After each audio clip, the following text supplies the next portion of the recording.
બનાસકાંઠો રૂડું લાગે છે યાર. એમ થાય ગમે એમ તો મૂળ બનાસ ને. આ ઉત્તરમાં અંબાજી આસન ઢીમાગઢ ધરણીધર અને પાલનપુરમાં પાતાળેશ્વર પૂજાતા પરમેહર.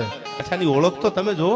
ઉત્તરમાં અંબાજી આસન તો ઢીમાગઢ ધરણીધર સંવત 1353 માં જેથી અલાઉદ્દીન ખિલજીની મારો મારો મારો મારો કરતી જેથી ફોજના બાગડતા બાગડતા બાગડતા બાગડતા બાગડતા જેથી આ ધરતી માથે ડાબા વાગ્યા તેથી ઢીમણ નાગ. આખો ઇતિહાસ તો બહુ મોટો છે. ઢીમાના પાદરમાં પણ મુસાળો ભગવાન જ્યાં બેઠો છે દ્વારકાધીશ. અલાઉદ્દીન ખિલજીની ફોજને અહીંથી પાછું વળવું પડ્યું હતું. ઈ ઢીમાના પાદરમાં ધરણીધર બિરાજે છે, ઈ ભગવાન બિરાજે છે આયા. એટલે કીધું ઉત્તરમાં અંબાજી આસન તો ઢીમાગઢ ધરણીધર અને પાલનપુરમાં પાતાળેશ્વર પૂજાતા પરમેહર.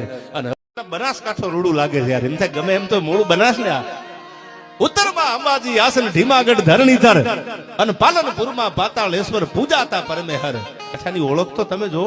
ઉત્તરમાં અંબાજી આસન તો ઢીમાગઢ ધરણીધર સંવત 1353 માં જેથી અલાઉદ્દીન ખિલજીની મારો મારો મારો મારો કરતી જેથી ફોજના બાગડતા બાગડતા બાગડતા બાગડતા બાગડતા જેથી આ ધરતી માથે ડાબા વાગ્યા તેથી ઢીમણ નાગ.